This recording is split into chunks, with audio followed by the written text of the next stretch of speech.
जय हिंद दोस्तों।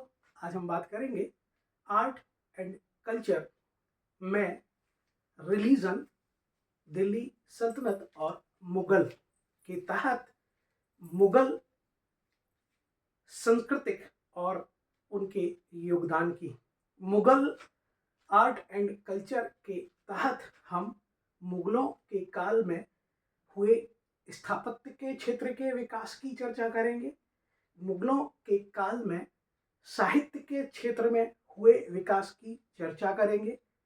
स्थापत्य साहित्य के अलावा संगीत और चित्रकला के बारे में ही बात हम करेंगे। सांस्कृतिक पहलुओं में, कला के पहलुओं में केवल एक आयाम को शामिल नहीं करते हैं। इस कहते हैं कला और साहित्य के, कहते हैं इसके क्राइटेरिया में, इसके दायरे में बहुत सी चीज़ों को समावेशित किया जाता है। और कला और संस्कृति के क्षेत्र में जो विकास मध्यकालीन भारत में मुगलों के काल में हुआ, वो भारत में पराकाष्ठा माना जा सकता है। दिल्ली सल्तनत के भाग में भी हमने स्थापत्य, साहित्य, संगीत और चित्रकला की बात की थी, तो वहाँ स्थापत्य तो मिला था, साहित्य भी मिला था, संगीत में अमीर खुसरो भी मिले थे, लेकिन चित्रकला का वहाँ मूलतः अभाव था। ध्यान रखना, चित्रकला का वहाँ मूलतः अभाव था। और हमने वहाँ वंश वाय वंश, शासक वाय शासक, सारी चीज़ों की चर्चा की थी। यहाँ भी हम बाबर से उनकी सांस्कृतिक उपलब्धियों के परिप्रेक्ष्य से उस यात्रा को शुरू करेंगे और औरंगजेब तक उस यात्रा को लेकर जाएंगे। हालांकि औरंगजेब ने कला और संस्कृति के क्षेत्र में कोई बहुत योगदान तो नहीं दिया, लेकिन हाँ, उनके काल में भी जाने अनजाने कुछ अच्छी चीजें हुई। तो उस यात्रा को हम बाबर से शुरू करते हैं और ज़हीरुद्दीन मोहम्मद बाबर से कहानी को अगर हम शुरू करें और इनकी उपलब्धियों की बात करें, हालांकि इनका शासनकाल, जिन्हें मुगल साम्राज्य का संस्थापक कहा जाता है, और पानीपत के प्रथम युद्ध के बाद इन्होंने दिल्ली सल्तनत के इब्राहिम लोदी को पराजित किया और इन्होंने महान मुगल वंश की नींव रखी। राजनीतिक क्षेत्र की चर्चाएं तो हम यहाँ नहीं करेंगे, लेकिन सांस्कृतिक क्षेत्र में जो भी ध्यान रखना, सांस्कृतिक क्षेत्र में इनकी जो भी उपलब्धियां हैं वहां से हम शुरू करेंगे और औरंगजेब तक उस यात्रा को लेकर जाएंगे। तो हम देखते हैं कि ज़हीरुद्दीन मोहम्मद बाबर, जिन्हें भारत में समय तो बहुत कम मिला क्योंकि ये 1526 में गद्दी पर बैठे थे और दिसंबर 1530 में इनकी मृत्यु हो गई थी और इन्हें शासन करने का समय बहुत कम मिला था, लेकिन फिर भी इनकी उपलब्धियों को कम करके नहीं आंका जा सकता। मुगल की शुरुआत इन बाबर से होती है और ये सांस्कृतिक क्षेत्र में भी योगदान देते हैं। ये मुगल बादशाह बाबर भारत में उद्यानिकी के जनक ये कहलाते हैं। उद्यानिकी के राजकुमार इन्हें कहा जाता है। दो चीजों का राजकुमार इन्हें बोला जाता है, एक तो उद्यानिकी का राजकुमार और एक बोला जाता है इन्हें, कहते हैं आत्मकथा का राजकुमार, जीवनी लेखकों का राजकुमार इन्हें बोला जाता है। सॉरी, आत्मकथा का नहीं, जीवनी लेखकों का राजकुमार इन्हें बोला जाता है, उद्यानिकी का राजकुमार बोला जाता है। तो उस उद्यानिकी के समझेंगे कि भारत में बाग या बगीचे लगाने का पैटर्न, जो कृत्रिम बाग बगीचे कॉलोनियों के बीच में, शहरों के बीच में स्थापित होते हैं, उसको लगाने की शुरुआत बाबर के द्वारा की गई थी। बाग बगीचे लगाने की पद्धति इन्होंने शुरू की और फिर वह पूरे मुगल काल में निरंतर जारी रही। आज भी हम शहरों में छोटी छोटी जगहों पर और जगहों पर, कहते हैं, वनों के अलावा कृत्रिम रूप से पेड़ पौधे लगे देखे, एक जगह पेड़ पौधे लगे देखते हैं, तो वही बाग बगीचों को लगाने की पद्धति शुरू की थी बाबर ने। ध्यान रखना। और यही बाग बगीचों की पद्धति इनके मकबरों के साथ भी जुड़ जाएगी। ध्यान रखना, मुगल शासकों ने मकबरों को जो भव्य रूप प्रदान किया है वो भारतीय इतिहास की इनकी देन है। दिल्ली सल्तनत के सुल्तानों के भी मकबरे उतने भव्य नहीं थे। प्राचीन काल में तो वो बात भारत में थी ही नहीं, क्योंकि भारतीय सांस्कृतिक जो धार्मिक संस्कृति है उसमें मृतदेह के बाद आत्मा की यात्रा को तो स्वीकार किया जाता है, लेकिन उस मृतदेह से संबंधित किसी साक्ष्य को उतना महत्व नहीं दिया जाता। इसलिए किसी बड़े व्यक्ति की, प्राचीन काल के बड़े व्यक्ति की समाधि आप यदा कदा ही सुनेंगे।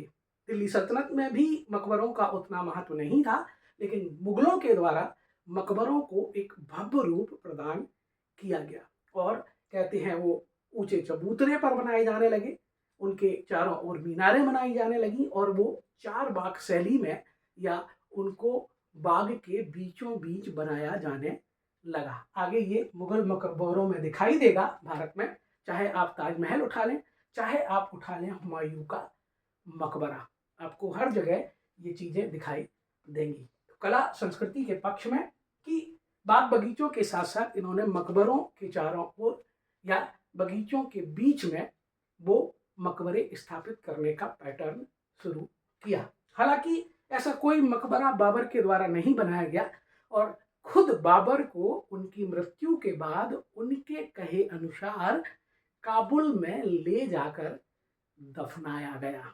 तो एक मुगल बादशाह जिनका मकबरा आज अफगानिस्तान में है, काबुल में है, वो है जहीरुद्दीन मोहम्मद बाबर।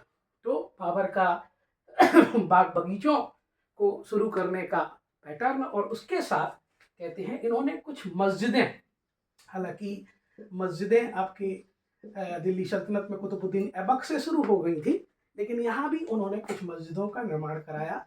एक संभल की मस्जिद का नाम आता है, पानीपत की मस्जिद का नाम आता है और एक मस्जिद जो आज भी चर्चित है, बहुत बड़े विवाद का बिंदु बनी हुई थी, बाबरी मस्जिद, जिसका विध्वंस हुआ था। राम जन्मभूमि पर वो मस्जिद बनाई गई थी। वो बाबरी मस्जिद बाबर तो नहीं, इतिहास में ऐसा उल्लेख मिलता है कि बाबर के एक व्यक्ति मीर बाकी के द्वारा वो मस्जिद कभी बनाई गई थी। तो खैर मस्जिदें भी इन्होंने बनाई, बाग बगीचे का पैटर्न इन्होंने भारत में शुरू किया, बाग बगीचे का पैटर्न इन्होंने भारत में शुरू किया। ये इनका स्थापत्य के क्षेत्र में। और एक और चीज जो है वो भूमि के मापन के लिए इन्होंने गज ए बाबरी की शुरुआत इन्होंने की। गज ए बाबरी, पहले चलता था गज ए सिकंदरी, बाद में फिर इन्होंने गज ए बाबरी की शुरुआत की। खैर आगे बढ़ते हैं हम और बाबर के अन्य सांस्कृतिक योगदान में उनका साहित्य के क्षेत्र में योगदान देखते हैं। ऐसे ही हम शासक दर शासक चर्चा करते जाएंगे और मुगलों का कला और संस्कृति के क्षेत्र में योगदान हम देखते जाएंगे। साहित्य के क्षेत्र में अगर हम बात करें तो बाबर की बहुत बड़ी देन है वो उनकी तुर्की भाषा में लिखी गई आत्मकथा। तुर्की भाषा में लिखी गई उनकी आत्मकथा जिसका नाम था तुजक ए बाबरी। तुजक ए बाबरी जो तुर्की भाषा का सर्वश्रेष्ठ ग्रंथ आज भी माना जाता है। तुर्की भाषा का सर्वश्रेष्ठ ग्रंथ आज भी माना जाता है तुजक ए बाबरी। और तुजक ए बाबरी बाबर की आत्मकथा है। बाबर शिक्षित थे, शिक्षा को महत्व देते थे और शिक्षा के महत्व को समझते भी थे और युद्धों के बाद भी वो अपनी आत्मकथा लिखने का समय निकाल लेते थे। तो मुगल वंश के संस्थापक बाबर के द्वारा साहित्य के क्षेत्र के योगदान में उनकी सबसे बड़ी उपलब्धि है वो उनकी तुजक ए बाबरी जो तुर्की भाषा में लिखी गई और आज भी तुर्की भाषा का बहुत श्रेष्ठ ग्रंथ मानी जाती है तुजक ए बाबरी। आगे चल के अकबर के काल में उसका फारसी में अनुवाद होगा, आगे चल के और भी अनुवाद उसके हुए। बाबर की ये तुर्की भाषा में आत्मकथा के अलावा उन्होंने अलंकार शास्त्र पर भी ग्रंथ लिखे। अलंकार शास्त्र पर भी ग्रंथ लिखे जो उनकी विद्वत्ता का परिचय है। इसके अलावा उन्होंने मुबैयान पद्धति और दीवान पद्धति की शुरुआत उनके द्वारा की गई। मुबैयान पद्धति और पद्य की कहते हैं दीवान पद्धति की शुरुआत की गई। तो मुगल बादशाह बाबर का साहित्य के क्षेत्र में भी योगदान कोई कम नहीं है। ध्यान रखना, हालांकि उनका शासनकाल बहुत संक्षिप्त है, अल्प है, लेकिन उसके बाद भी उनका इन क्षेत्रों में रुझान होने के कारण वो इस क्षेत्र में कोई ना कोई विरासत छोड़कर गए। हालांकि इनके उत्तराधिकारी, अब हुमायूं की जब हम चर्चा करेंगे तो हुमायूं जिनका स्वभाव अस्थिर था और अस्थिर स्वभाव और अस्थिर शासनकाल के कारण हुमायूं के द्वारा ऐसी कोई विशिष्ट उपलब्धि सांस्कृतिक क्षेत्र में दिखाई नहीं देती। हम बात थोड़ी सी हुमायूं की कर लेते हैं। ऐसे ही हम सारे शासकों की बारी बारी चर्चा करेंगे और मुगल सांस्कृतिक योगदान या मुगल संस्कृति की चर्चा करते चलेंगे। कहानी खत्म होती है बाबर की, अब आते हैं आपके उनके बेटे हुमायूं। यहाँ राजनीतिक चर्चा को हम संक्षिप्त ही रखेंगे क्योंकि सांस्कृतिक चर्चा को हम विशेष स्थान प्रदान करेंगे। बात कर लेते हैं नसरुद्दीन महमूद हुमायूं की, जो कि बाबर के सबसे बड़े बेटे थे और इनके सिंहासन रूढ़ होने या इनके सिंहासन पर बैठने की कहानी बड़ी अजब गजब है कि हुमायूं एक समय 1530 में बहुत बीमार थे और उनकी स्थिति मरणासन्न थी। तब कहा जाता है कि बाबर ने ईश्वर से, अल्लाह ताला से, भगवान से हुमायूं की सही होने के लिए दुआ मांगी और हुमायूं की जगह स्वयं के प्राण निछावर करने की बात ईश्वर के सामने प्रस्तुत की।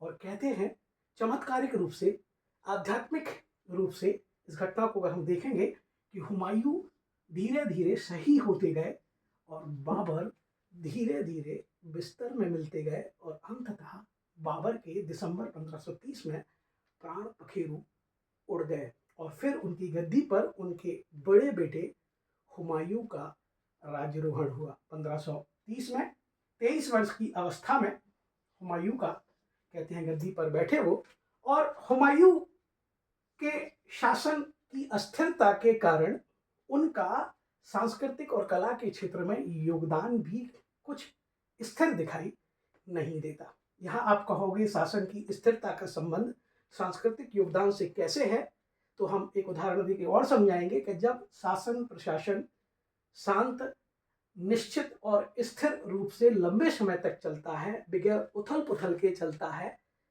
बिल्कुल निरंतरता की गति से चलता है, तो शासक के अन्य क्षेत्रों में भी योगदान आपको दिखाई देंगे। जैसे कोई देश जितना शांत रहेगा, जहाँ उथल पुथल कम होगी, जहाँ कहते हैं दूसरे विद्रोह या किसी प्रकार की घटनाएं कम होंगी, तो वो देश निरंतर विकसित होगा और आगे बढ़ेगा। ध्यान रखना, यहाँ उदाहरण हम तात्कालिक रूप से अगर दें तो आप समझ सकते हैं कि पाकिस्तान जो अस्थिरता का प्रतीक बन चुका है, डावाडोल स्थिति का प्रतीक बन चुका है, उसके विकास को आप देख सकते हो। और उदाहरण स्थिरता और नियत निरंतर चलने वाले भारत की कर लें, अमेरिका की कर लें, ध्यान रखना भारत की कर लें, अमेरिका की कर लें, और उनके विकास को जब हम देखें तो वो स्थिरता, निश्चितता, शांत प्रियता कहीं ना कहीं उन क्षेत्रों में दिखाई दे जाती है। जैसे हुमायूं का शासन अस्थिर है, वो उनके बारे में कहा भी जाता है कि वो जीवन भर गिरते पड़ते रहे और गिरते पड़ते ही उनकी मृत्यु हो गई। कहते हैं हुमायूं एक पुस्तकालय की सीढ़ियों से गिरकर मृत्यु को प्राप्त हुए थे और उनका शासन एक अफगान शेरशाह सूरी द्वारा छीन लिया गया था। बाद में जब शेरशाह की मृत्यु हुई तो उनके उत्तराधिकारियों को पराजित करके पुनः मुगल सिंहासन उन्होंने प्राप्त किया दिल्ली में, लेकिन कुछ समय बाद उनकी मृत्यु हो गई। तो इस अस्थिरता के कारण, हालांकि इस अस्थिरता में उनकी व्यक्तिगत खामियां भी हैं, व्यक्तिगत स्वभाव भी है, इसकी चर्चा हम बाद में कभी शासक विशेष में करेंगे, लेकिन यहाँ अस्थिरता के कारण और कहते हैं शासन में निरंतरता ना होने के कारण ये स्थापत्य के क्षेत्र में कोई विशिष्ट योगदान नहीं दे पाते हैं, साहित्य के क्षेत्र में भी कोई विशिष्ट योगदान नहीं मिलता है। हालांकि एक क्षेत्र में जो सांस्कृतिक योगदान इनका है वो है चित्रकला के क्षेत्र में इन्हें मुगल चित्रकला का जनक माना जा सकता है, क्योंकि बाबर का रुझान भी चित्रकला की तरफ नहीं था और बाबर के पास समय कम था, तो उन्होंने बाकी का समय स्थापत्य और साहित्य को समर्पित किया। लेकिन चित्रकला का के क्षेत्र में हुमायूं के योगदान को नहीं भुलाया जा सकता, क्योंकि हुमायूं जब 1539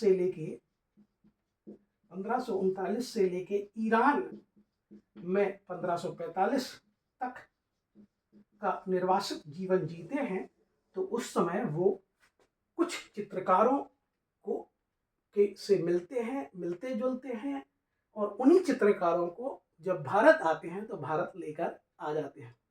उनमें से 2 चित्रकारों का नाम हमें याद आता है, एक अब्दुल समद और मीर सैयद अली। ध्यान रखना, अब्दुल समद और मीर सैयद अली उनके नाम हैं। अब्दुल समद और मीर सैयद अली उनके नाम है। अब्दुल समद और मीर सैयद अली उनके नाम है और ये दोनों चित्रकार कहते हैं मुगल चित्रकला की नींव रखेंगे और हुमायूं के द्वारा मुगल चित्रकला की शुरुआत होगी। हालांकि इस चित्रकला को, अगर बात चित्रकला की ही हो रही है, तो इस चित्रकला को जब हम आगे बढ़ाएंगे तो अकबर इस चित्रकला को एक व्यवस्थित स्वरूप प्रदान करेंगे और अकबर इस चित्रकला को व्यवस्थित स्वरूप प्रदान करेंगे और इसी चित्रकला को पराकाष्ठा पर ले जाएंगे जहांगीर, जिनके काल को चित्रकला का स्वर्णिम काल कहा जाता है। तो ये बात है चित्रकला की, जिसको शुरुआत करेंगे कौन? आपके हुमायूं। और हुमायूं के सांस्कृतिक योगदान में एक चीज जो है वो है चित्रकला। संगीत के क्षेत्र में भी कोई योगदान उनका नहीं है। आप अगर बात करोगे हुमायूं के मकबरे की, कि वो ताजमहल की प्रेरणा है, यूनेस्को विश्व विरासत सूची में शामिल है, और उसे हुमायूं के खाते में आप क्यों नहीं डाल रहे हैं? तो वो हुमायूं की मृत्यु के बाद उनकी पत्नी हाजी बेगम, उनकी जो पत्नी है, विधवा है, अकबर की माँ है, उन्होंने बनवाया था और वो अकबर के शासन काल में बनाया गया था। तो वो उपलब्धि अकबर और उनकी माँ के खाते में जाएगी, उनके कहते हैं उसका श्रेय उन्हें दिया जाएगा, ना कि हुमायूं को।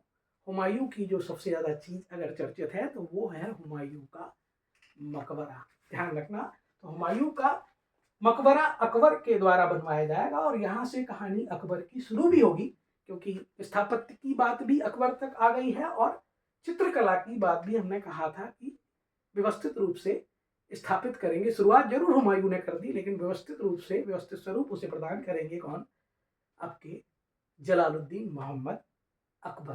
ध्यान रखना, जलालुद्दीन मोहम्मद अकबर। हाँ, हुमायूं की कुछ बातें विचित्र जो जरूर हैं, जो कहते हैं कि भारतीय ज्योतिष से प्रभावित होकर हुमायूं जो है वो प्रत्येक दिन के अनुसार वस्त्र ग्रहण करते थे। हुमायूं कहते हैं भारतीय ज्योतिष में विश्वास करते थे और ज्योतिष में ग्रहों का एक विशेष दिन होता है और उसी ग्रह के विशेष दिन के अनुसार वो उस दिन उस ग्रह के अनुसार वस्त्र धारण करते थे।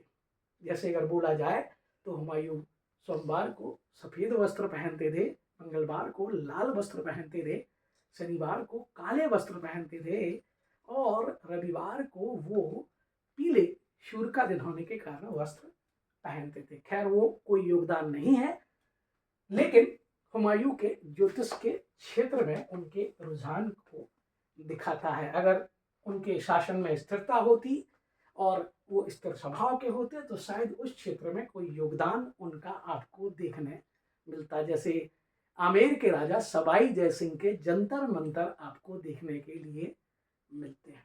खैर आगे कहानी अब हम जलालुद्दीन मोहम्मद अकबर की पढ़ते हैं। धीरे धीरे हम इस यात्रा को बढ़ाते हैं और व्यक्ति विशेष के सारे पहलुओं पर चर्चा करते चलते हैं और ये यात्रा पूरी पहुंचेगी औरंगजेब तक। ध्यान रखना, ये यात्रा पूरी पहुंचेगी औरंगजेब तक। तो आगे कहानी में अगर हम देखेंगे यात्रा औरंगजेब तक पहुंचेगी, लेकिन अभी नंबर है किसका? आपके जलालुद्दीन मोहम्मद अकबर का। जिनका शासनकाल 1556 से शुरू होता है और 1605 तक होता है। एक इतना लंबा शासन, लगभग 49 साल का शासन, और उसमें भी अकबर जैसे महान शासक का शासन, जिसमें स्थिरता है। युद्ध तो है, शांति की आप बात नहीं कर सकते, लेकिन हाँ, शासनिक प्रशासनिक रूप से शांति वहां है, स्थिरता है, लंबा शासन है, एक सुलझे हुए शासक हैं अकबर। हिंदू मुस्लिम एकता में विश्वास करते हैं।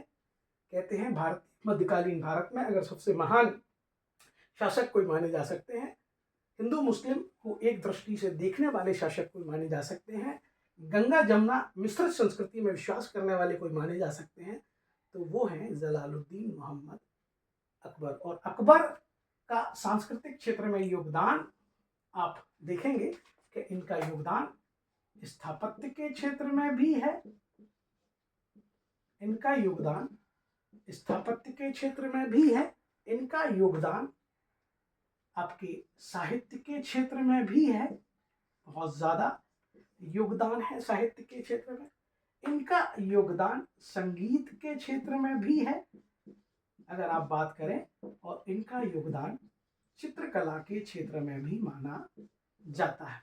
बारी बारी से हम इनके सांस्कृतिक और कला के क्षेत्र में योगदान को देखते जाएंगे, बहुत सरल तरीके से हम बात करते जाएंगे।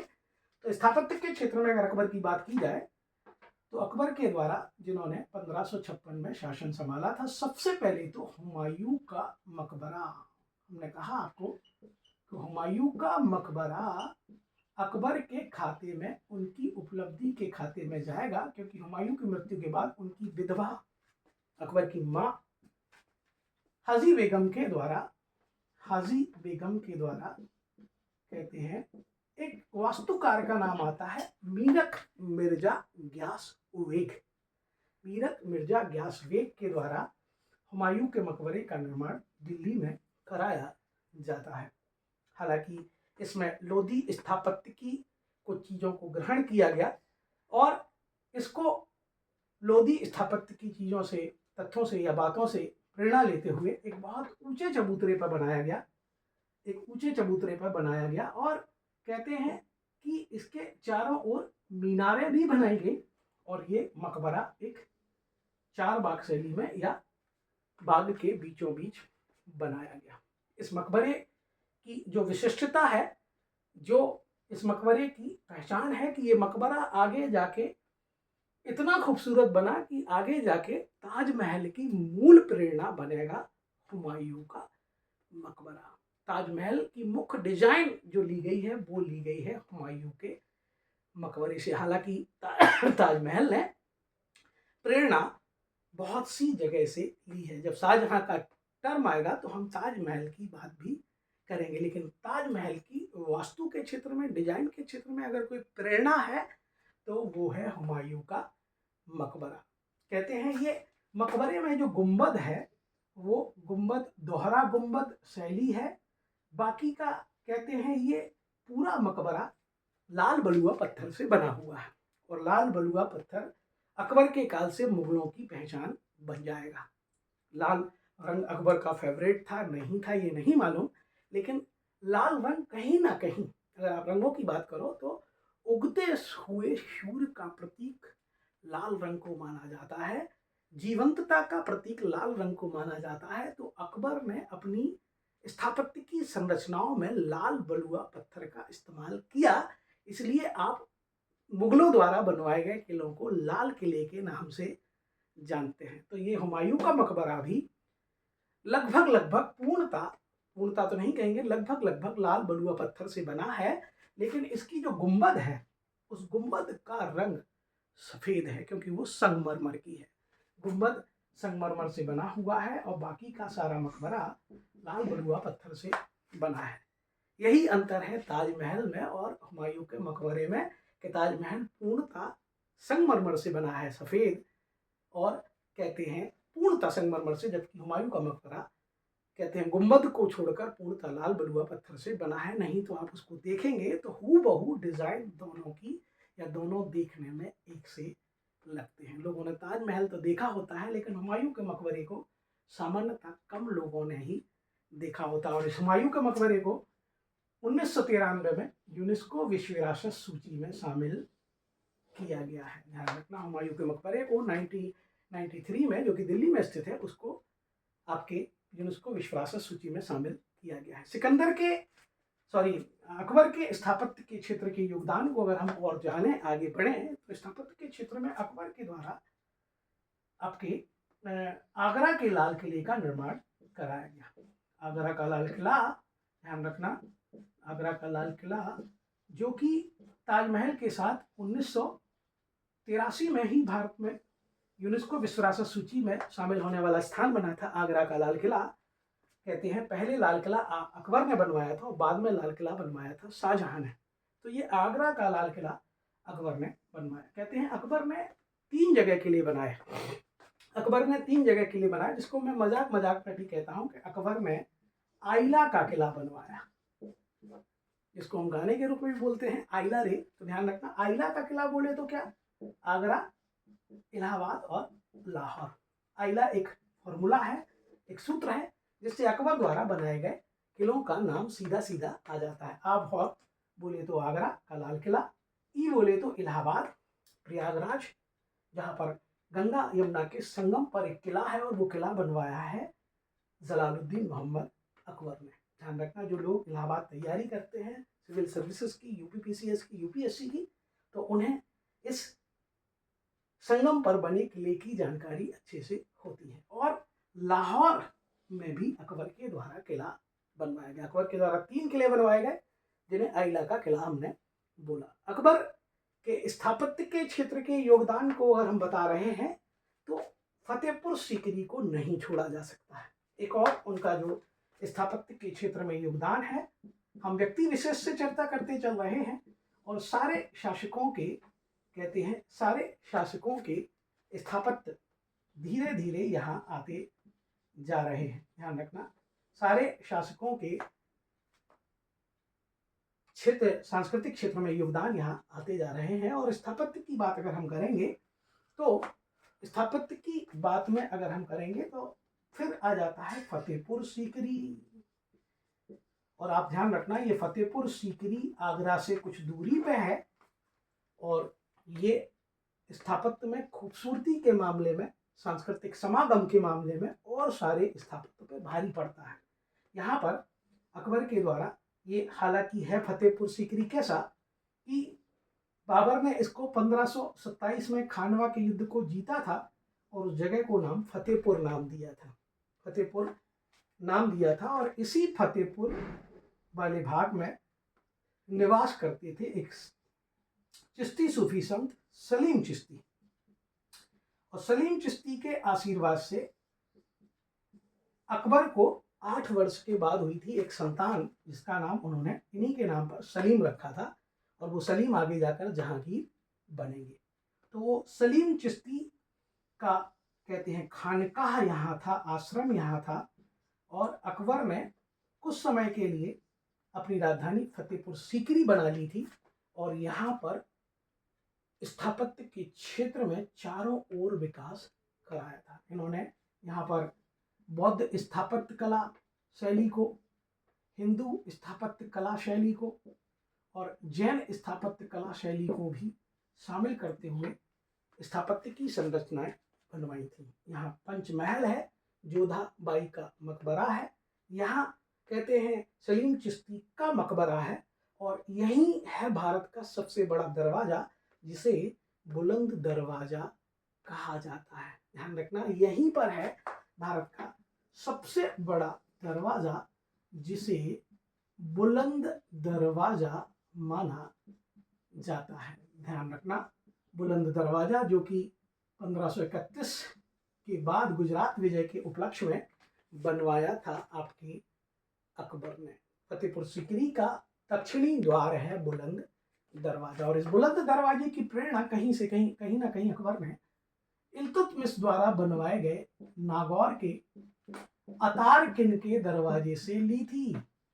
इल्तुतमिश द्वारा बनवाए गए अतार किन के दरवाजे से ली गई। ध्यान रखना, अतारकिन का दरवाजा नागौर में बनवाया था इल्तुतमिश ने और उसी से प्रेरणा डाली और भारत के एक भव्य दरवाजे का। प्राचीन शहरों में दरवाजे बड़े फेमस होते हैं। जब आप लाल किले में जाओगे तो आपको अजमेरी गेट और लाहौरी गेट, हालांकि वहाँ गेट हो जाता है लेकिन वो दरवाजे मिलते हैं। बुलंद दरवाजा फतेहपुर सीकरी का दक्षिणी दरवाजा है जो गुजरात विजय के उपलक्ष्य में अकबर के द्वारा बनवाया गया और शायद कहते हैं कि भारत का सबसे बड़ा दरवाजा माना जाता है। वैसे अगर दरवाजे की बात करेंगे तो भारत की राष्ट्रीय स्मारक भी एक दरवाजा है। भारत की राष्ट्रीय स्मारक कोई लाल किला नहीं है। भारत का राष्ट्रीय स्मारक अगर कोई है तो वो दरवाजा है और उसका नाम है इंडिया गेट, जो दिल्ली में है। कई लोगों को जानकारी नहीं रहती कि भारत का राष्ट्रीय स्मारक क्या है। भारत का राष्ट्रीय स्मारक इंडिया गेट है। खैर, तो यहाँ हम अब आगे बढ़ेंगे। अकबर के स्थापत्य के क्षेत्र का योगदान हो गया और इस फतेहपुर सीकरी को यूनेस्को विश्व विरासत सूची में स्थान दिया गया 1986 में। 1986 में इस फतेहपुर सीकरी को भी यूनेस्को विश्व विरासत सूची में स्थान दिया गया है। तो अकबर का लाल किला और फतेहपुर सीकरी यूनेस्को विश्व विरासत सूची में शामिल है। वैसे भी उत्तर प्रदेश में 3 यूनेस्को विश्व विरासत सूची स्थल हैं और वो तीनों के तीनों आगरा में है। एक तो ताजमहल जो सबसे पहले शामिल किया गया, दूसरा आगरा का किला जो उसके साथ शामिल किया गया और फिर तीसरा फतेहपुर सीकरी। अब आगे बढ़ते हैं अकबर के साहित्य के क्षेत्र में योगदान को, अकबर की चित्रकला के क्षेत्र में योगदान को और अकबर के सबसे बड़े योगदान जो उनका नवरत्नों का संकल्पना है और उनके नवरत्नों में संगीत सम्राट तानसेन जो अपने आप में संगीत के क्षेत्र में उनका योगदान बताता है। खैर, तो बात कर लेते हैं अगले पड़ाव की। जलालुद्दीन मोहम्मद अकबर स्थापत्य इतना समय ले गया, लेकिन यहाँ अकबर के बाद जहांगीर थोड़े से रहेंगे और फिर शाहजहां और औरंगजेब में आपको ज़्यादा मशक्क़त नहीं करनी पड़ेगी क्योंकि उन्होंने बहुत सी कलाओं पर, बहुत से सांस्कृतिक आयामों पर प्रतिबंध लगा दिए थे। खैर, यात्रा को आगे बढ़ाते हुए हम अकबर के साहित्य के क्षेत्र के योगदान को देखते हैं। तो अकबर ने साहित्य के क्षेत्र में योगदान जो दिया, तो हुमायूं से ही शुरुआत करते हैं। तो एक हुमायूं नामा पुस्तक आती है जो गुलबदन बेगम ने लिखी थी। हुमायूं नामा, गुलबदन बेगम हुमायूं की चचेरी बहन है। ये गुलबदन बेगम ने हुमायूं नामा लिखी और वो अकबर के कहने पर अकबर के काल में लिखी गई। और ये पुस्तक बहुत सी ऐसी बातें बताती है जो सामान्य चर्चा में नहीं मिलती। यही पुस्तक कहती है कि हुमायूं की हत्या हुई थी, उन्हें जहर दिया गया था और यही पुस्तक कहीं ना कहीं हुमायूं की जान बचाने वाले उस भिस्ती की कहानी को भी बताती है जो एक दिन का बादशाह बना था और उसने चमड़े के सिक्के चलाए थे। खैर, हम हुमायूं नामा और गुलबदन बेगम की पुस्तक की ज़्यादा चर्चा ना करते हुए अकबर के और साहित्य के क्षेत्र में योगदान को बताते हैं। तो अकबर के साहित्य के क्षेत्र में योगदान में अगर बात करें तो सबसे बड़ा बात है कि अनुवाद विभाग, अकबर द्वारा अनुवाद विभाग की स्थापना की गई थी। अनुवाद विभाग की स्थापना की गई थी जहां पर संस्कृत से फारसी भाषा में अनेक ग्रंथों का अनुवाद किया गया। संस्कृत से फारसी भाषा में अनेक ग्रंथों का अनुवाद किया गया। यहाँ संस्कृत के विद्वान पंडित भी होते थे और फारसी और उर्दू के जानकार मुस्लिम भी हुआ करते थे। मुख्यतः फारसी भाषा रहेगी और अकबर ने बहुत से धार्मिक और गैर धार्मिक ग्रंथों का संस्कृत से फारसी में अनुवाद कराया। अनुवाद विभाग उन्होंने बनाया और अनुवाद विभाग का अध्यक्ष भी उन्होंने अपने नवरत्नों में से एक फैजी को बनाया है। हम पूरे नवरत्नों की चर्चा नहीं करेंगे, लेकिन उनके नवरत्नों में अबुल फजल के बड़े भाई फैजी को उन्होंने अनुवाद विभाग का अध्यक्ष बनाया और आगरा में अनुवाद विभाग की स्थापना की। अकबर ने बहुत सी पुस्तकों का अनुवाद संस्कृत से फारसी में कराया। उनमें से महाभारत भी है जिसका अनुवाद के शीर्षक का नाम रज्मनामा है और जो सीधा सीधा एग्जाम में आ जाता है। रामायण भी उन्होंने अनुवाद करवाई। पंचतंत्र की पुस्तक का भी उन्होंने अनुवाद करवाया। भागवत गीता का भी उनके द्वारा अनुवाद कराया गया। बहुत सी पुस्तकों का अकबर के द्वारा संस्कृत से फारसी में अनुवाद कराया गया और विधिवत अनुवाद विभाग की स्थापना उन्होंने की। ये साहित्य के क्षेत्र में योगदान है किसका? साहित्य के क्षेत्र में योगदान है किसका? अकबर का। और साहित्य के क्षेत्र में इनके नवरत्नों के द्वारा भी बहुत योगदान दिया गया। अबुल फजल जो उनके बहुत खास थे, नवरत्नों में से एक थे, उनके द्वारा आयन ए अकबरी या अकबरनामा की रचना की गई, जो अकबर की जीवनी है।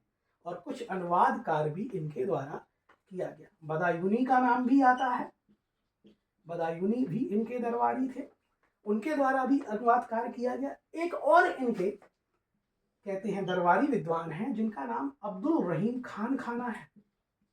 अब्दुल रहीम खान खाना, जिन्हें रहीम कहा जाता है, आज के रहीम, जिनके दोहे आज भी चर्चित हैं कि रहमन पानी राखिए बिन पानी सब शून, रहमन पानी राखिए बिन पानी सब सून, पानी गयो न उबरे मोती मानस चून। यही है रहीम, जो मेरा फेवरेट वाक्य कहते हैं, एक सादे सब सदे सब सादे सब जाए, रहमन मूल ही सींचबो फूलो फले अघाए।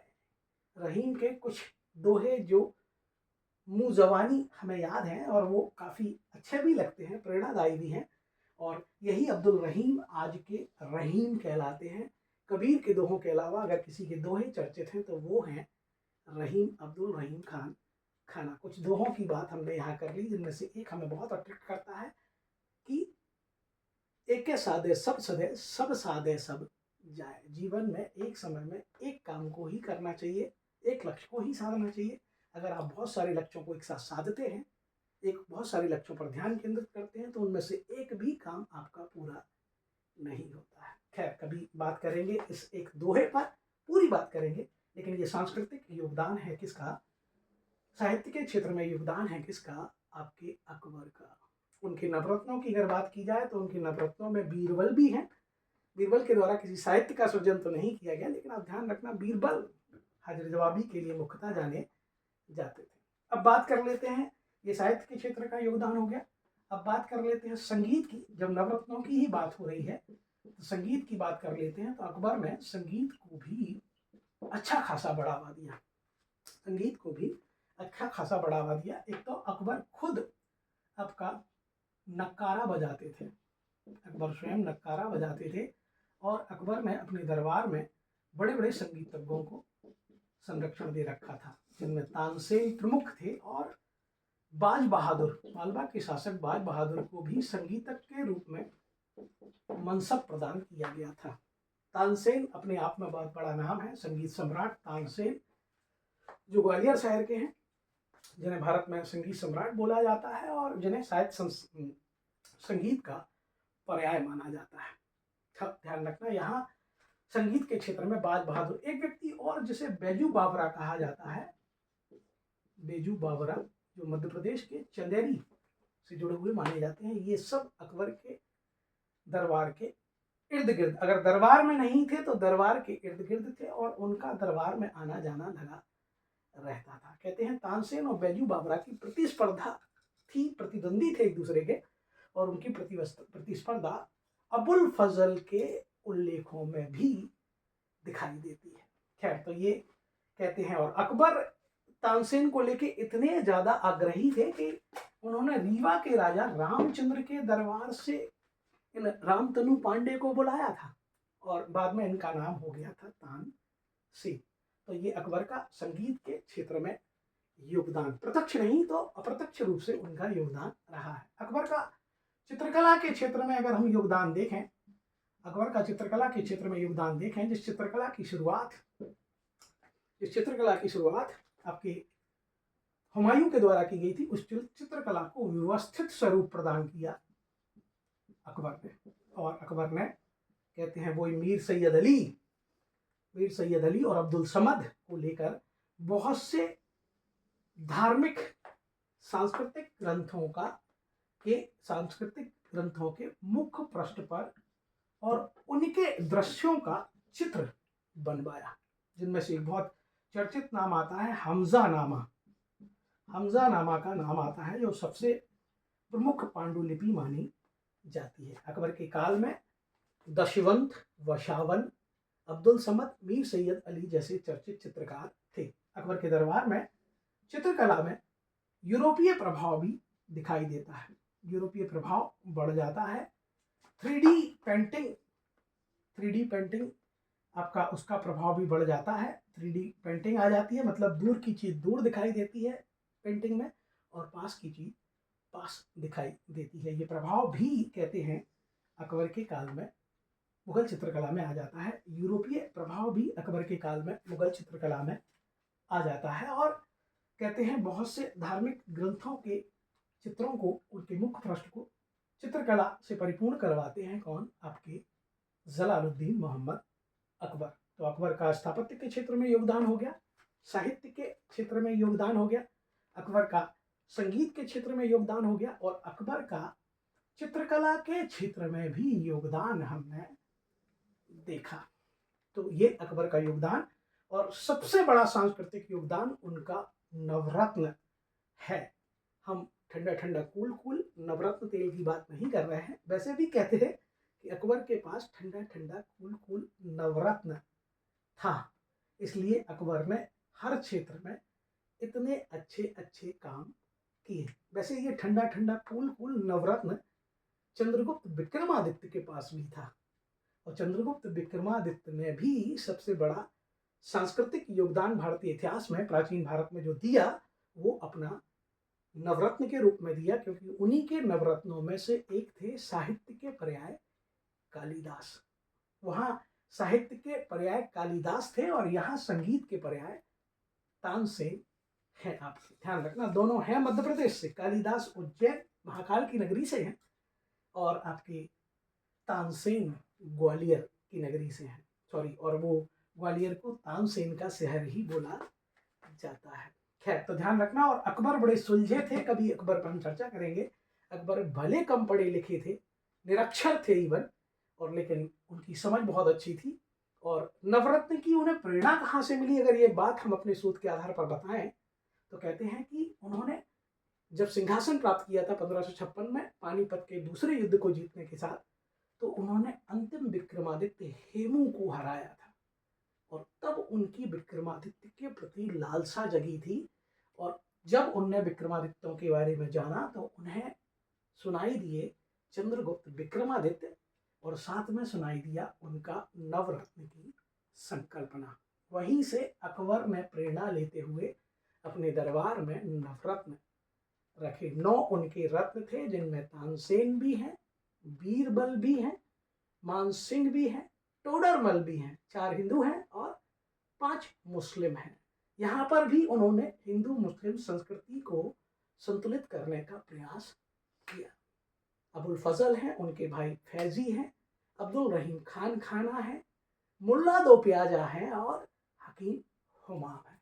खैर, यहाँ हमने नाम तो बता दिए, लेकिन विस्तृत चर्चा उनकी हम यहाँ नहीं करेंगे। अब अकबर के बाद हम कहानी जहांगीर और औरंगजेब की करेंगे। ये है मुगल बादशाह, महान मुगल बादशाह। अच्छा, एक योगदान और अकबर का याद आता है, जो सांस्कृतिक में ही शामिल किया जाएगा, और वो था इबादत खाना। इबादत खाना उनका सांस्कृतिक योगदान इस मामले में है कि अकबर ने 1575 में फतेहपुर सीकरी में इबादत खाने की स्थापना की थी, और ये एक धर्म सभा थी, जिसमें पहले हिंदू शामिल होते थे, बाद में सारे धर्मों के लोगों को इसमें शामिल किया जाने लगा। और इसी इबादत खाने से प्रेरणा लेते हुए अकबर ने अपना एक अलग धर्म दीन ए इलाही भी चलाया। और ये योगदान सांस्कृतिक ऐसा है कि इसी से प्रेरणा लेके आगे चल के धार्मिक सम्मेलन होने लगे, या सब धर्म सर्वधर्म सम्मेलन होने लगे। तो मध्यकाल में एक व्यक्ति सर्वधर्म सम्मेलन की सोच रखता है, और सारे धर्म के लोगों को अपने अपने विचार प्रस्तुत करने के लिए बुलाता है, तो ये इतिहास में बहुत दूर की कोणी माना जाएगा कि व्यक्ति की सोच बहुत दूरगामी थी। ध्यान रखना, भले अकबर उतने पढ़े लिखे नहीं थे, और यही इबादत खाने का नया कॉन्सेप्ट आप शिकागो में 1893 में विश्व धर्म सम्मेलन में देखते हैं, जहां पर विवेकानंद ने उद्बोधन दिया था, my dear sisters and brothers.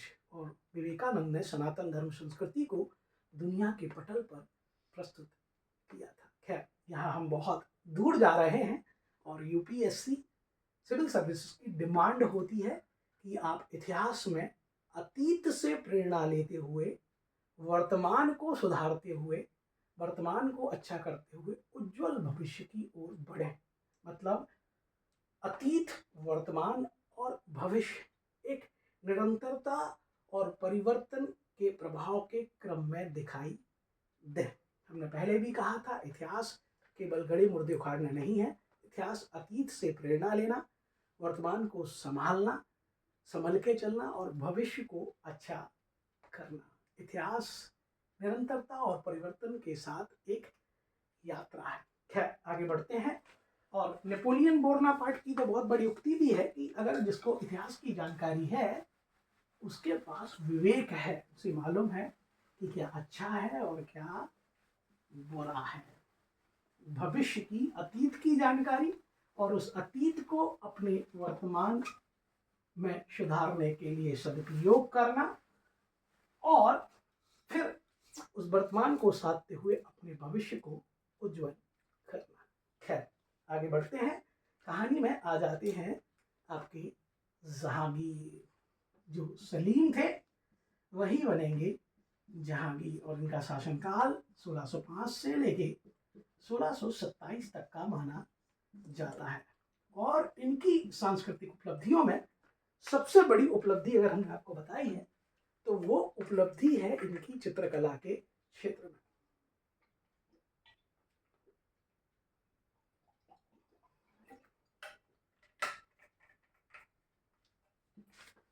इनकी जो सबसे बड़ी उपलब्धि है वो है चित्रकला के क्षेत्र में, क्योंकि इनके काल को चित्रकला का स्वर्णिम युग कहा जाता है। इनके काल को चित्रकला का स्वर्णिम युग, गोल्डन एज कहा जाता है। तो चित्रकला से ही शुरुआत करते हैं कि जो हुमायूं के काल में शुरू हुई थी, अकबर के काल में व्यवस्थित स्वरूप प्रदान किया गया था। उस चित्रकला में ऐसा क्या हो गया कि इनके काल को स्वर्णिम काल कहा जाता है। कहा जाता है कि सलीम, ध्यान रखना, सलीम जिनका नाम किंवदंतियों में अनारकली से बहुत जुड़ता है, सलीम अनारकली, लेकिन आपको इतिहास में अनारकली का नाम दिखाई नहीं देगा। सिनेमा में तो रहेगा, पिक्चरों में रहेगा, लेकिन यहाँ पर अनारकली नहीं आई। भले अनारकली डिस्को चली, ध्यान रखना, लेकिन यहाँ अनारकली सुनाई नहीं देगी। नूरजहां आपको सुनाई दे जाएंगे और नूरजहां का योगदान भी सलीम की उपलब्धियों पर भारी रहेगा। स्थापत्य के क्षेत्र में और दूसरे क्षेत्रों में नूरजहां काफी प्रभावी भूमिका जहांगीर के काल में निभाएंगी। जहांगीर के काल को चित्रकला का स्वर्णकाल इसलिए भी कहते हैं क्योंकि जहांगीर की स्वयं की चित्रकला के प्रति रुचि बहुत ज्यादा थी, रुझान बहुत ज्यादा था, हॉबी उनकी चित्रकला थी। जिस हॉबी पर सिविल सर्विसेज का इंटरव्यू पूरा चल जाता है, उस हॉबी में जहांगीर चित्रकला में बड़ी रुचि रखते थे। कहते थे जहांगीर के काल में सबसे ज्यादा मुगल चित्रकार थे, इतनी संख्या थी चित्रकारों की, लेकिन जहांगीर प्रत्येक चित्रकार की चित्रकला से इतने परिचित थे कि वो अगर किसी व्यक्ति का चेहरा बना दिया जाए और उस चेहरे में आंखें, नाक और मुंह किसके द्वारा बनाया गया है, इवन आंख, नाक, कान अलग अलग बना दिए जाए चित्रकारों के द्वारा, तो वो इतना भी बता देते थे कि ये किस चित्रकार द्वारा बनाया गया है। जब इतनी बार की नजर होगी, इतना रुझान होगा, तो वो क्षेत्र वह तरक्की की ओर अग्रसर होगा। हमने आपसे कहा भी था अभी कि एक साधे सब सदे, सब साधे सब जाए। तो जहांगीर ने एक चीज को साधा और वो है चित्रकला। क्योंकि जहांगीर वैसे भी फ्री रहते थे, क्योंकि 1611 में जब नूरजहां से उनका विवाह हुआ तो सारा शासन संचालन नूरजहां और उनका गुट करने लगा था, जिसे जुंटा गुट कहते हैं। वो जुंटा गुट सारा काम करने लगा था, वो सारा काम काज देखने लगा था जुंटा गुट। इसलिए उसमें हालांकि खुर्रम थे, इनकी माँ थी, बहन, इनका भाई था, इनके पिता थे अहमदुल्ला, और भी लोग थे। तो ये सारे लोग और राजनीतिक प्रशासनिक काम देखते थे, बाकी जहांगीर चित्रकला में विशेष रुझान रखते थे। हालांकि जहांगीर के काल में क्या क्या हुआ चित्रकला में, अगर हम देखें तो जहांगीर के काल में पशु पक्षी का चित्रांकन बहुत बढ़ गया था। पशु पक्षियों का चित्रांकन बहुत बढ़ गया था और इसमें एक उस्ताद मंसूर का नाम बहुत लिया जाता है। सीधा सीधा एग्जाम में उस्ताद मंसूर पूछ लिए जाते हैं। पशु पक्षियों के विशिष्ट चित्रकार थे उस्ताद मंसूर। साथ में यहाँ मानव जीवन की चित्रकारिता का प्रभाव भी पड़ा था। वैसे तो कहते हैं कि इस्लाम में मानव चित्रकला की अनुमति नहीं है और चित्रकला को संबंधित जितनी प्रतिबद्धताएं हैं, जितने प्रतिबंध हैं, उन सबको लेके औरंगजेब अपने काल में चित्रकला पर प्रतिबंध लगा देंगे। इसलिए आपको उनके काल में चित्रकला पढ़ने की जरूरत नहीं पड़ेगी। लेकिन इनके काल में मानव चित्रांकन पर बड़ा ध्यान दिया गया। व्यक्ति चित्रकारिता या छवि चित्रकारी उसे बोला जाता है। जहांगीर के काल में ये छवि चित्रकारी बहुत उभर के आई। धार्मिक, गैर धार्मिक, धार्मेतर, दरबार के अलावा और भी चित्र इस समय बनाए जाने लगेंगे। अकबर के काल में भी तरक्की हुई थी, लेकिन जहांगीर के काल में चित्रकला और बड़े स्तर पर निखर के आ गई। और इस मानव चित्रकला में, छवि चित्रकारी में एक व्यक्ति बहुत होशियार था जिसका नाम कहते हैं अबुल हसन। तो चित्रकारों के नाम इनके दरबार में आते हैं। ये अबुल हसन छवि चित्रकारी में श्रेष्ठ थे और ये जहांगीर के फेवरेट भी थे। और इन्होंने ही जहांगीर की आत्मकथा तुजक ए जहांगीरी के मुख्य पृष्ठ पर जहांगीर की फोटो, उनका चित्र बनाया था। पहले मोबाइल नहीं होते थे, हालांकि कैमरे भी नहीं होते थे, लेकिन चित्रकार आपको देखकर आपकी प्रतिकृति बनाने की कोशिश करता था। वही कोशिश की थी अबुल हसन ने। एक व्यक्ति और है बिशन दास, जो छवि चित्रकारिता में बहुत आगे हैं। और इन बिशन दास को जहांगीर फारस के राजा का चित्र बनाने के लिए भेजता है। मतलब जहांगीर अपनी चित्रकारिता का, चित्रकारों का विदेशी संबंधों को साधने में भी इस्तेमाल कर रहे हैं। जैसे एक बार प्राचीन काल में कहते हैं कि बिंबिसार ने अपने राजवैद्य जीवक को चंड प्रकोप के इलाज के लिए भेजा था और अपने डॉक्टर का डिप्लोमेटिक यूज उनने किया था। यहाँ बिशन दास को भेजते हैं जहांगीर फारस के राजा का चित्र बनाने के लिए। तो विदेश नीति में, जो कि यूपीएससी का एक पड़ाव है आईआर, उसमें साम दाम दंड भेद हर तरीके से अपने देश के हितों को साधने का प्रयास किया जाता है और वो प्रयास जहांगीर की चित्रकला के माध्यम से भी दिखाई देगा। खैर, आगे जहांगीर की चित्रकला जो स्वर्णिम कहलाती है। इसके अलावा इनका स्थापत्य के क्षेत्र में योगदान भी देख लें और फिर शाहजहां और औरंगजेब तक पहुंचते पहुंचते फिर हम अपनी यात्रा को समापन पर ले जाएंगे। स्थापत्य के क्षेत्र में कोई बहुत विशिष्ट योगदान तो नहीं है, लेकिन अकबर का मकबरा जो सिकंदरा में है, अकबर द्वारा अपने मकबरे का चयन स्वयं किया गया था, स्थान का चयन किया गया था और बहुत सादगीपूर्ण ये मकबरा है। सादगीपूर्ण ये बहुत मकबरा है। इस मकबरे में गुंबद नहीं है और इस मकबरे का निर्माण कराया था 1605 और 6 में जहांगीर ने। हालांकि जहांगीर के नाम पर स्थापत्य में और कोई चीज ज्यादा नहीं आती है, क्योंकि बाकी का स्थापत्य इनके काल में इनकी पत्नी नूरजहां ने करवाया है। और नूरजहां ने अपने पिता एहमद-उद-दौला का मकबरा आगरा में बनवाया। एहमद-उद-दौला का मकबरा आगरा में बनवाया और ये मकबरा मुगल काल के पूर्णता संगमरमर से बनी पहली इमारत माना जाता है। और पूर्णता संगमरमर से बनी इमारत भी है और कहते हैं इसमें पित्तदोरा शैली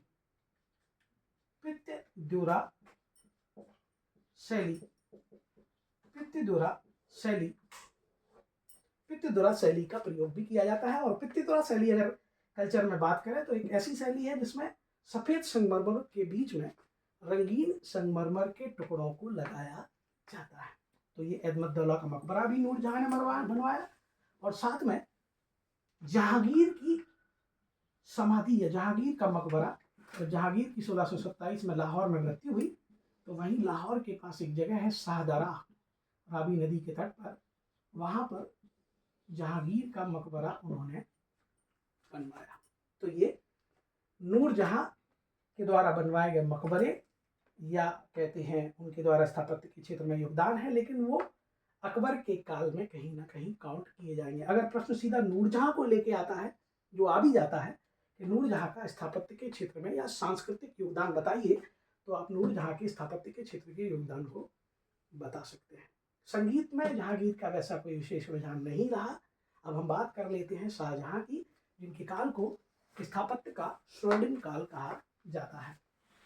धीरे धीरे करके हमने बाबर, हुमायूं, अकबर और जहांगीर तक की यात्रा को पूर्ण किया। अब हम बात करते हैं स्थापत्य कला के स्वर्णिम काल, वास्तुकला के स्वर्णिम काल शाहजहां के काल की। तो शाहजहां जिनका कालक्रम, ध्यान रखना, शाहजहां जिनका कालक्रम 1627 से लेकर 1657-58 तक माना जाता है, उन शाहजहां के काल को स्थापत्य कला का स्वर्णिम काल कहते हैं। इनके बाकी पहलुओं की चर्चा ना करते हुए इनके सांस्कृतिक योगदान की अगर चर्चा करें तो स्थापत्य आएगा, और साथ में थोड़ा सा चित्रकला भी थोड़ी सी आ जाएगी। बाकी पूरा जीवन इनका स्थापत्य को लेकर जाना जाएगा। खैर, शाहजहां का हॉबी या इंटरेस्ट स्थापत्य में था, और कहते हैं कि 1631 में उनकी पत्नी अर्जुमन बानो बेगम मुमताज महल की जब मृत्यु हो जाती है, तो आगरा में यमुना नदी के तट पर इनके मकबरे का निर्माण शुरू किया जाता है 1632 में, और वो मकबरे का निर्माण किया जाता है जो 1652 में बन के तैयार होता है, और उसे कहते हैं ताजमहल। इस ताजमहल को दुनिया के 7 आश्चर्यों में से एक माना जाता है, जो पूर्णतः संगमरमर से बना होता है। इसको मकराना के सफेद संगमरमर से बनाया गया। उस्ताद अहमद लाहौरी इसकी कहते हैं डिजाइनकार थे, निर्देशन करने वाले थे, और उस्ताद ईसा ने इसके बनाने का निर्देशन किया था। उस्ताद अहमद लाहौरी और उस्ताद ईसा का नाम आता है, मकराना के संगमरमर का नाम आता है। और इस ताजमहल की प्रेरणा हमने आपसे कहा था कि हुमायूं के मकबरे से मूलतः ली गई। हुमायूं के मकबरे से मूलतः इसकी डिजाइन ली गई। अकबर के मकबरे से सादा सिंपल सादगी ली गई।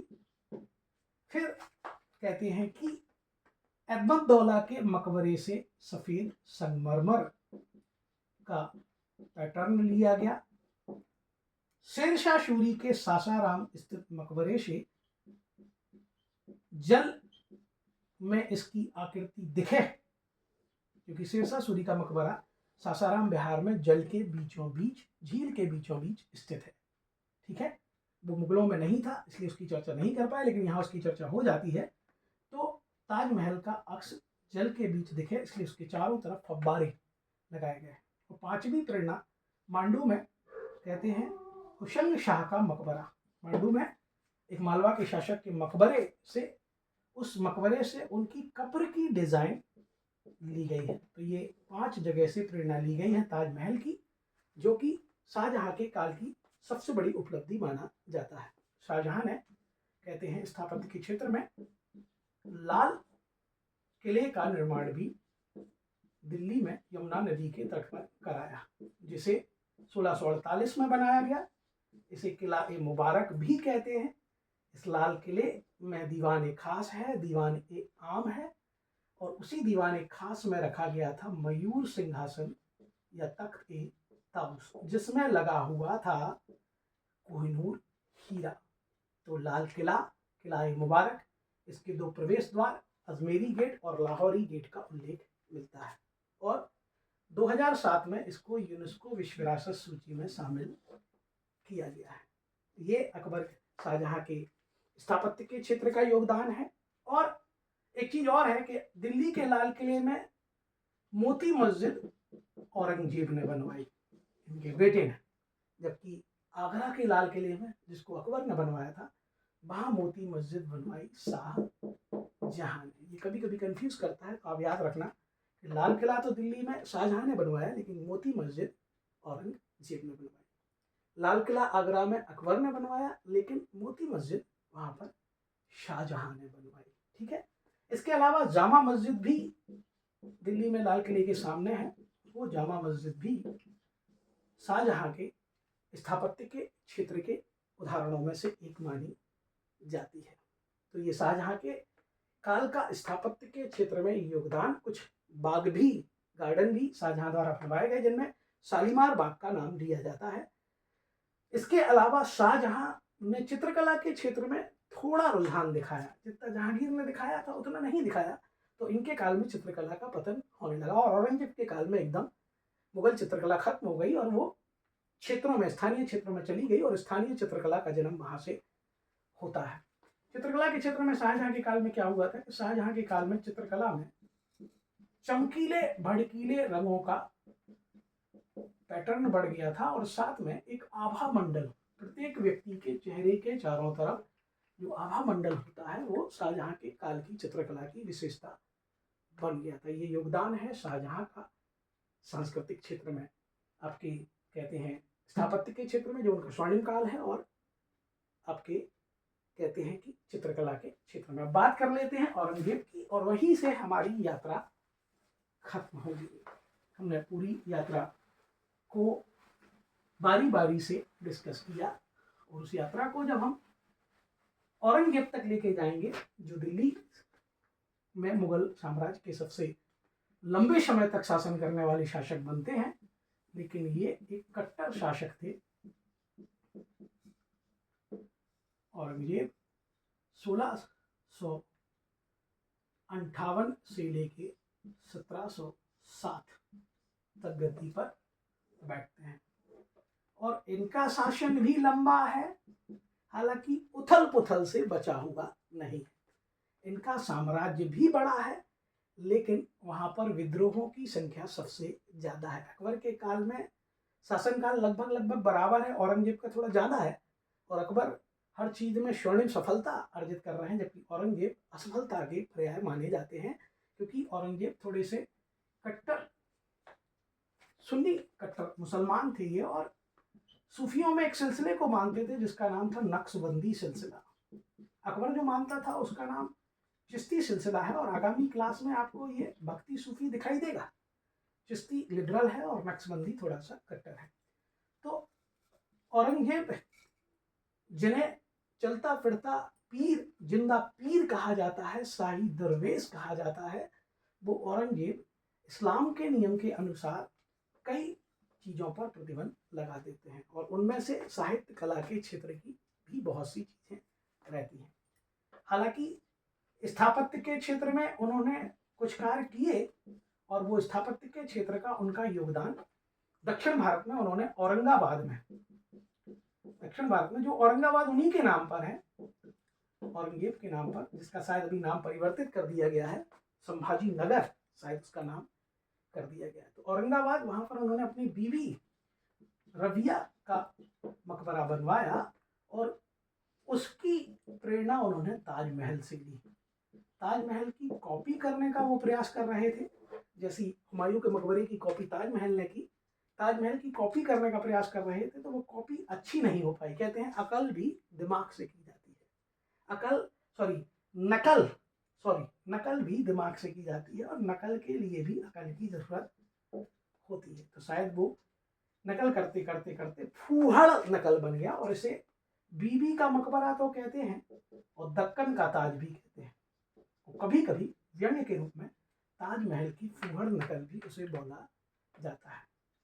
औरंगजेब के द्वारा लाहौर में बादशाही मस्जिद बनवाई गई, बहुत बड़ी बादशाही मस्जिद औरंगजेब के द्वारा लाहौर में बनवाई गई। स्थापत्य के क्षेत्र में तो औरंगजेब का योगदान आपको फिर भी दिख जाएगा, लेकिन उन्होंने संगीत पर प्रतिबंध लगा दिया, जबकि वो स्वयं संगीत के रूप में वीणा बजाते थे, माँ सरस्वती का वादन, और सबसे ज्यादा संगीत की पुस्तकें इन्हीं के काल में लिखी गई।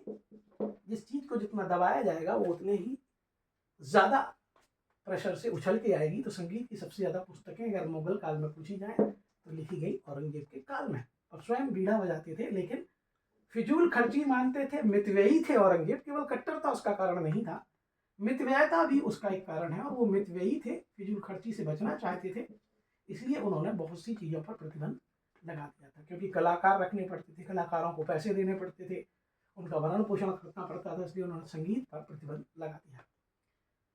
और कहते हैं संगीत की सबसे ज्यादा पुस्तकें इन्हीं के काल में लिखी गई। चित्रकला भी उन्होंने मितव्ययिता के चलते हुए, चित्रकला भी किन्हीं कारणों से उन्होंने चित्रकला पर भी प्रतिबंध लगा दिया। हम केवल संस्कृति कला के क्षेत्र की बात यहाँ करते जा रहे हैं, ध्यान रखना, संस्कृति कला के क्षेत्र की बात करते जा रहे हैं, तो ध्यान रखना यहाँ, और हम आयामों पर नहीं जाएंगे औरंगजेब के। हालांकि इन्होंने बहुत सी चीजों पर प्रतिबंध लगाया था। झरोखा दर्शन, तुलादान, कहते हैं नौरोज पर्व, तुलादान, झरोखा दर्शन, बादशाह की पूजा किया जाना, बहुत सी चीजों पर इन्होंने, जो धार्मिक भी थी और गैर धार्मिक भी थी, उन चीजों पर इन्होंने प्रतिबंध लगाया। लेकिन सांस्कृतिक योगदान या सांस्कृतिक क्षेत्र में देखें तो इनके योगदान में सबसे बड़ा स्थापत्य वो बीबी का मकबरा, लाहौरी मस्जिद उनकी आ जाती है।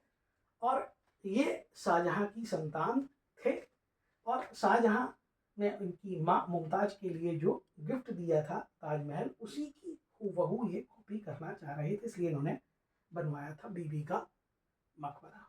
ठीक है। और संगीत में खुद रुझान रखते थे, लेकिन मितव्ययिता के चलते और भी चीज़ों के चलते इन्होंने संगीत पर प्रतिबंध लगाया। लेकिन संगीत की सबसे ज़्यादा पुस्तकें इनके काल में लिखी गई। चित्रकला में इनका रुझान नहीं था और चित्रकला को भी इन्होंने प्रतिबंधित किया था। तो ये पूरी यात्रा आपके वास्तविक मुगलों की पूरी यात्रा, मुगल में आर्ट एंड कल्चर की पूरी यात्रा जो हमने देखी, बाबर से, बाबर का जिनका योगदान साहित्य में भी बहुत है, स्थापत्य में भी बहुत है। फिर हमने हुमायूं को देखा, जिनका बहुत योगदान तो नहीं है, लेकिन उन्होंने चित्रकला में एक शुरुआत की, जिसको आगे अकबर ने और जहांगीर ने बहुत ऊंचे पैमाने पर पहुंचा दिया। फिर हमने बात अकबर की जिसने चारों क्षेत्रों में काम किया। स्थापत्य के क्षेत्र में भी बड़े बड़े आयाम उसने स्थापित किए, कीर्तिमान स्थापित किए। साहित्य के क्षेत्र में भी बहुत बड़ी मिसाल वो पेश कर गया।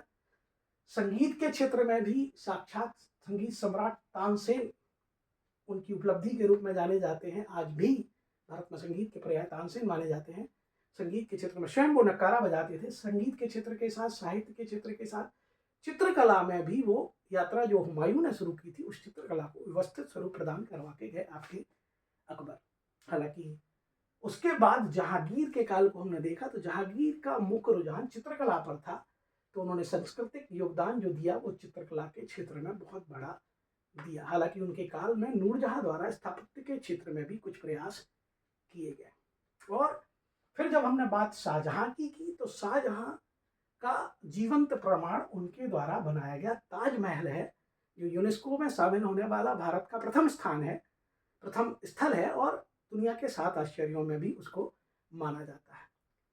विदेशी पर्यटक अगर भारत में आते हैं तो उसका मुख्य आकर्षण ताजमहल भी होता है। और भी चीजें हैं, लेकिन ताजमहल भी होता है। और उत्तर प्रदेश का आगरा उस चीज के लिए बहुत चर्चित है। उत्तर प्रदेश के आगरा शहर को बड़ा सांस्कृतिक योगदान उस ताजमहल से मिलता है, जिस आगरा की स्थापना सिकंदर लोदी ने की थी। आगे हम शाहजहां की जामा मस्जिद भी देखते हैं, लाल किला भी देखते हैं, जो आज भी भारत का राष्ट्रीय प्रतीक है। उस लाल किले से नेहरू जी ने जो भाषण देने की परंपरा शुरू की, आज भी प्रधानमंत्री 15 अगस्त को उस लाल किले से भाषण देते हैं।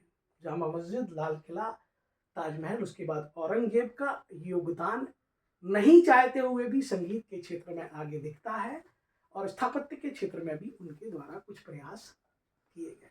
तो ये था हमारा Mughal art and culture religion वाला एक सार्थक दिशा में किया गया प्रयास। जय हिंद, जय भारत दोस्तों।